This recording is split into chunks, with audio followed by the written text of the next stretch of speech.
Friend, welcome in Pharmapedia classes.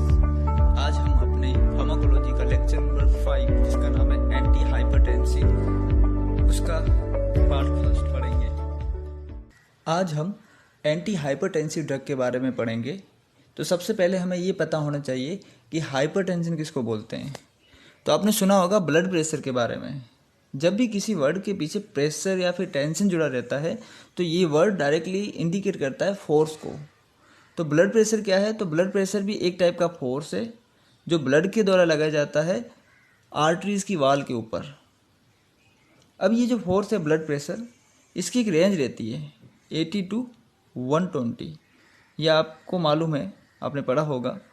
जब blood pressure 120 से ज़्यादा हो जाता है तब उसको बोलते हैं हाइपरटेंशन। जब ब्लड प्रेशर 80 से कम हो जाता है उसको बोलते हैं हाइपोटेंशन, जिसको लो ब्लड प्रेशर बोलते हैं। तो आपको ये ब्लड प्रेशर के बारे में या हाइपरटेंशन किसको बोलते हैं इसके बारे में आपको पता चला। अभी मैंने आपको बताया कि ब्लड प्रेशर की एक रेंज रहती है, वो रहती है 80 to 120। 80 to 120। अभी जो लोअर रेंज रहती है इसी को हम बोलते हैं डायस्टोलिक प्रेशर, और ये जो अपर रेंज रहती है इसको हम बोलते हैं सिस्टोलिक प्रेशर। अब ये डायस्टोलिक प्रेशर क्या रहता है? तो हम जानते हैं कि अपने ब्लड को अपने बॉडी के अंदर पंप कौन करता है? हार्ट करता है। तो जब हार्ट के अंदर रिलैक्सेशन होता है, जब हार्ट रिलैक्स पोजीशन में आता है, तब जो ब्लड होता है वो अपने आर्टरीज के वाल पे कम प्रेशर लगाता है। उसी को हम बोलते हैं डायस्टोलिक प्रेशर। जब हार्ट के अंदर कॉन्ट्रैक्शन होता है, जब हार्ट कॉन्ट्रैक्ट करेगा तो ब्लड आर्टरीज की वाल के ऊपर ज़्यादा फोर्स लगाएगा, उसी को हम बोलते हैं सिस्टोलिक ब्लड प्रेशर। तो आपको ब्लड प्रेशर क्या होता है ये पता चल गया। ब्लड प्रेशर के दो टाइप होते हैं, सिस्टोलिक एंड डायस्टोलिक, वो उसके बारे में आपको पता चल गया। हाइपरटेंशन किसको बोलते हैं वो आपने जान लिया, हाइपोटेंशन किसको बोलते हैं वो आपने जान लिया। अब हम आर्टरीज एंड वेन के बारे में पढ़ेंगे। तो हमें पता है कि हमारे बॉडी में 2 टाइप की ब्लड वेसल्स होती है, एक रहती है आर्टरीज, दूसरी होती है वेन। आर्टरीज क्या करती है? ये ऑक्सीजनेट ब्लड को अपने ऑर्गन तक सप्लाई करती है, हार्ट से ऑर्गन तक। और जो वेन्स क्या करती है? ये ऑर्गन से डी ऑक्सीजनेट ब्लड को हार्ट तक सप्लाई करती है। उसके बाद वो जो डी ऑक्सीजनेट ब्लड है वो पुल्मोनरी आर्टरीज के थ्रू लंग्स में जाता है, फिर वहाँ जाके ऑक्सीजनेट में कन्वर्ट होता है, ऑक्सीजनेट ब्लड होता है। फिर वो पुल्मोनरी वेन के थ्रू हार्ट के अंदर आता है। फिर हार्ट क्या करता है? उसको अपनी पूरी बॉडी में आर्टरीज के थ्रू सप्लाई करता है। अगर आप ये डायग्राम को देखोगे तो यहाँ पे ये आर्टरी का डायग्राम है, ये वेन का है। आर्टरी की जो वाल होती है वो थिक रहती है। तो ये थिक वाल होती है, क्यों रहती है? क्योंकि इसको ब्लड को पूरे बॉडी में सप्लाई करना है। और वेन्स की बहुत थिन रहती है क्योंकि इसको ब्लड को कलेक्ट करके हार्ट तक सप्लाई करना है, तो ये थिन रहती है। ये आपको डिफरेंस याद रखना है। इसके बाद एक क्वेश्चन आता है कि कौन सी ऐसी वेन है जो ऑक्सीजनेट ब्लड को सप्लाई करती है? तो वो पुल्मोनरी वेन है। कई बार क्वेश्चन आता है कि कौन सी वो आर्टरीज है जो डी ऑक्सीजनेट ब्लड को सप्लाई करती है? तो वो पुल्मोनरी आर्टरीज रहती है। तो आपको एक छोटा सा ये डिफरेंस आपको याद रखना है।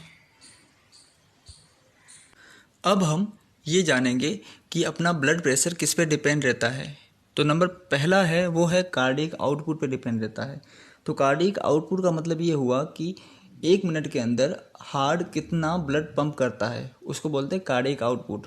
नॉर्मल केस में ये 5 लीटर रहता है कार्डियक आउटपुट। दूसरा है वो है टोटल पेरिफेरल रेजिस्टेंस, जिसको बोलते हैं TPR।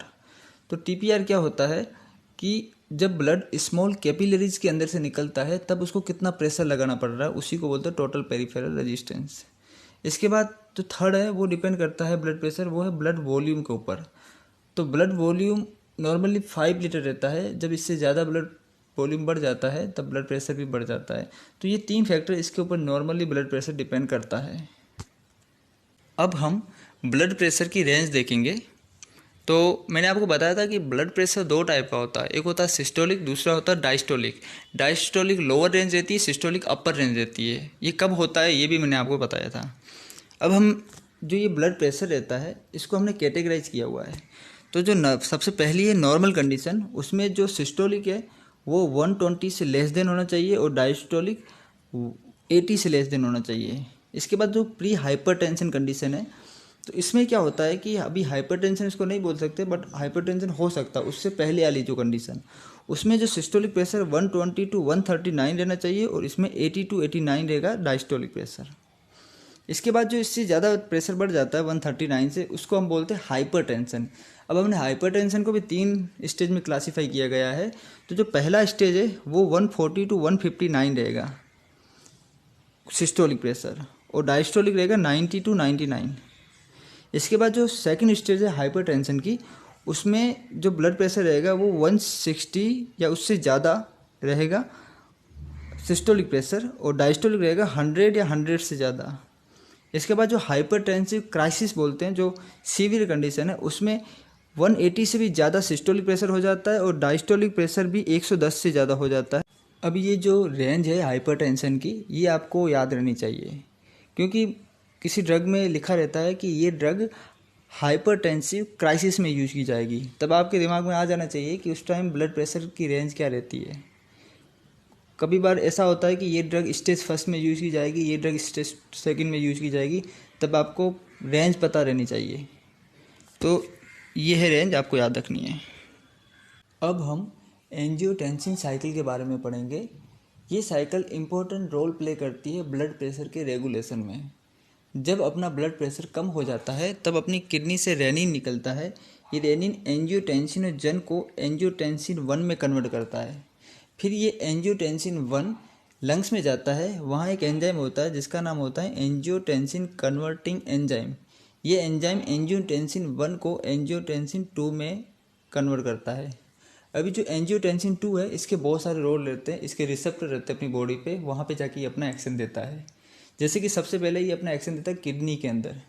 किडनी के ऊपर एक ग्लैंड है जिसका नाम है एड्रिनलिन ग्लैंड। ये ग्लैंड क्या करती है, इस पर जब ये एक्ट करेगा तो ये एल्डोस्टेरोन का सिक्रेशन करेगी। एल्डोस्टेरोन, जिसको मिनरलोकोर्टिकोइड भी बोलते हैं, स्टीरॉयड हार्मोन रहता है। ये जाके किडनी में सोडियम एंड वाटर के रीअब्जॉर्प्शन को बढ़ा देगा।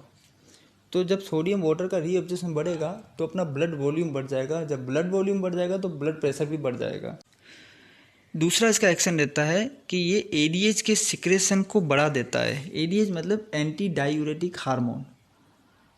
तो ये क्या करता है, ये यूरिन के वॉल्यूम को कम करेगा। तो यूरिन का वॉल्यूम कब कम होगा, जब वाटर और सोडियम का रीअब्जॉर्प्शन बढ़ जाएगा।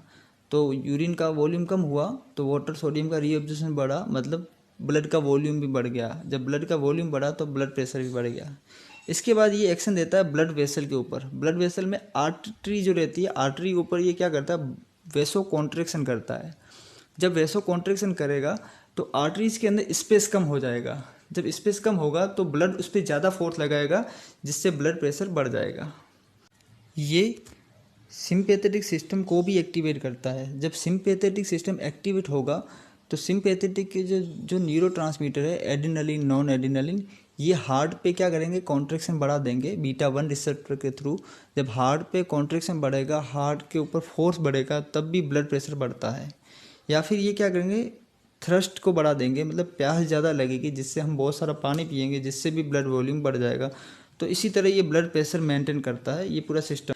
हम हाइपरटेंसिव की जो ड्रग पढ़ेंगे तो वो मैक्सिमम ड्रग इसी पाथवे को टारगेट करेगी। जैसे कि एक क्लास है AC1 इनहिबिटर, तो वो इस एंजाइम को टारगेट कर रही है। एक रेनिन को टारगेट करेगी एक ड्रग इस 81 रिसेप्टर को ब्लॉक करेगी।